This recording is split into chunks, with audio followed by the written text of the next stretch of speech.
Ever wondered why teenagers dance with danger as if the fire cannot burn them? This is not rebellion alone, it's chemistry, dopamine, the brain's currency of desire. Whispers louder in adolescence, it's not joy, the cheese, but the promise of it.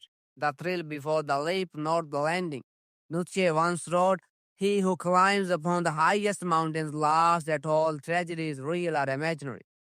Teenagers climb not to conquer but to feel alive, and the brain rewards risk with floods of dopamine, painting danger as opportunity. The question is, when does the climb become a fall? Why do teens crave chaos like moths to flame? Because dopamine makes novelty irresistible. The old bores them, the familiar suffocates them. They aren't reckless by choice. They are wired for exploration. Socrates once said, "The unexamined life is not worth living." Teenagers live this code but without examination. Only impulse. The new song, the dangerous party, the midnight drive at full speed. Each spark feels like salvation, yet the cost of novelty can be devastating. For dopamine never whispers balance, it shouts more. Why does danger feel delicious when you are young? Because dopamine thrives on anticipation, not the reward itself, but the suspense before it, the forbidden drink, the risky cliff jump, the secret love. These moments ignite the brain like fireworks. Aristotle said, "Pleasure in the job puts perfection in the work." For teens, pleasure is not the job, it's in the cheese. Each reckless moment is in canvas painted by dopamine's color. But every brushstroke risks cutting too deep. What feels like art today may leave scars tomorrow. Why does logic vanish in the heat of risk? Because the teenage brain is under construction. The prefrontal cortex, the seat of reason, foresight, consequences, develops last. Dopamine floods a half finished system like lightning striking wet ground. Plato said, "The part can now be well unless the whole is well." Teenagers' whole is not yet whole. Impulse beats judgment, and the storm of dopamine silences caution. That's why they leave before they do.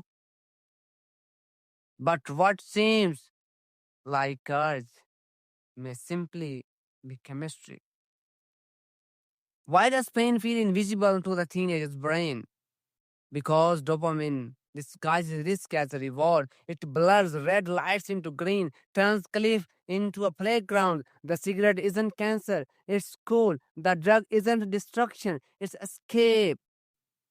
Hercules once said, "Character is destiny," but in adolescence, chemistry often writes the first draft of destiny.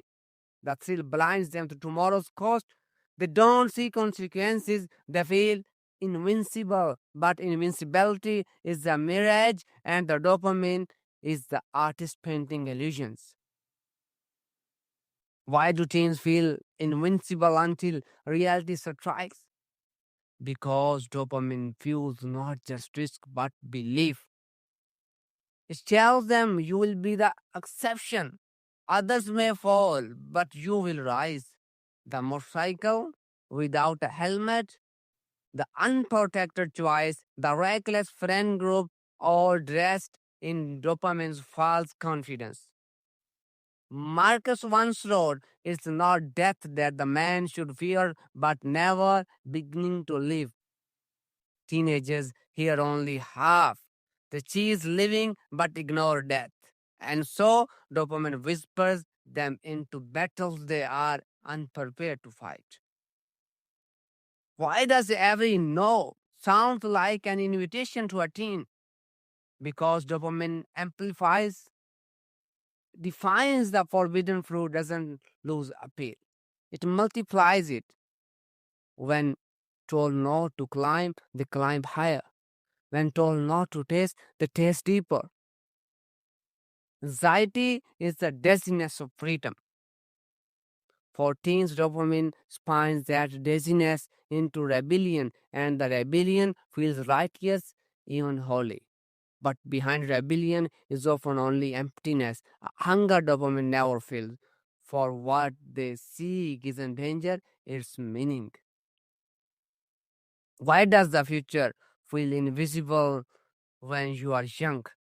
Because dopamine makes the present all consuming, the party tonight, overnight, and the consequences tomorrow. The thrill of now feels eternal. Seneca once said, it's not that we have a short time to live, but that we waste much of it.